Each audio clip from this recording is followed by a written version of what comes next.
Glamour plus గాంభీర్యం is equal to Rajini. వయసా 65 ఏళ్లు. అందగాడా? కాదు. పైగా బట్టతల. విడిగా చూస్తే ఓ లుంగీ, ఓ చొక్కా, మామూలు చెప్పులు. ఓ మధ్యతరగతి వయసు మళ్ళిన పెద్దాయన. కానీ అదే తెర మీద చూస్తే ఒక ప్రభంజనం, ఒక అయస్కాంతం, ఒక సునామీ. వేలు కదిపినా, డైలాగ్ పలికినా డాన్సులు, అరుపులే. హీరో అంటే వెండితెర మీద విలన్లపై చెలరేగిపోవటం కాదు, నిజ జీవితంలోనూ గెలవాలి. అట్టడుగు స్థాయి నుంచి అత్యున్నత శిఖరాలను అధిరోహించాలి.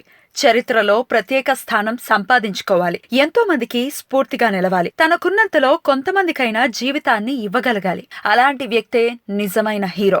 అటువంటి హీరో అభిమానుల గుండెల్లో నిలిచిపోతాడు. దైవ సమానుడై నీరాజనాలు అందుకుంటాడు. అలా సామాన్యుడిగా మొదలై అసామాన్యుడిగా ఎదిగిన సినీ శిఖరం south Indian super star Rajinikanth. ఆయన పుట్టినరోజు సందర్భంగా రజనీ సినీ ప్రయాణాన్ని ఒక్కసారి గుర్తుకు చేసుకుందాం. 1949 డిసెంబర్ 12న బెంగళూరులో ఒక మరాఠీ కుటుంబంలో జన్మించిన రజనీకాంత్ కు తల్లిదండ్రులు పెట్టిన పేరు శివాజీరావు గైక్వాడ్. తండ్రి రామోజీరావు గైక్వాడ్ పోలీస్ కానిస్టేబుల్ గా ఉద్యోగం చేసేవారు. తల్లి జీజీబాయ్. 5 ఏళ్ల వయసులోనే తల్లిని పోగొట్టుకున్న రజనీకాంత్ చిన్నప్పటి నుంచి అనేక ఆటుపోట్లను ఎదుర్కొన్నారు. బెంగళూరులోని రామకృష్ణ మిషన్ స్కూల్లో ప్రాథమిక విద్య పూర్తి చేసి హైస్కూల్ విద్యకు ఫుల్ స్టాప్ పెట్టి బ్రతుకు తెరువు కోసం చిన్న చిన్న పనులు చేసేవారు. తర్వాత బెంగళూరులో బస్ కండక్టర్ గా రూట్ నంబర్ 10A పనిచేశారు. ఈ క్రమంలో సినీ అవకాశాల కోసం ప్రయత్నించారు. అలా బాలచంద్ర దర్శకత్వంలో అపూర్వ రాగంగల్ తమిళ వర్షన్లో రజనీ సెకండ్ హీరోగా నటించారు. క్యాన్సర్ రోగిగా ఆయన పోషించిన పాత్రకు పెద్ద గుర్తింపు రాలేదు. ఆ తర్వాత చాలా సినిమాలు చేసినా బ్రేక్ రాలేదు. ఈ దశలో బాలచంద్ర రూపంలో అదృష్టం తలుపు తట్టింది.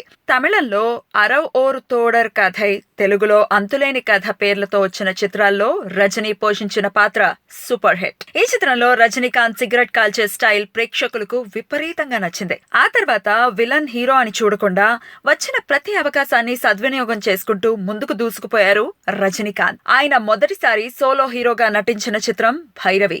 ఆ చిత్రం 1978లో విడుదలైంది. తన చిత్రాల రికార్డులను తానే బద్దలు కొట్టుకోవడం రజనీ స్టైల్. భాష, అన్నామలై, ముత్తు, అరుణాచలం, నరసింహ ఇలా ప్రతి సినిమా ప్రేక్షకులకు వినోదాన్ని పంచిపెట్టింది.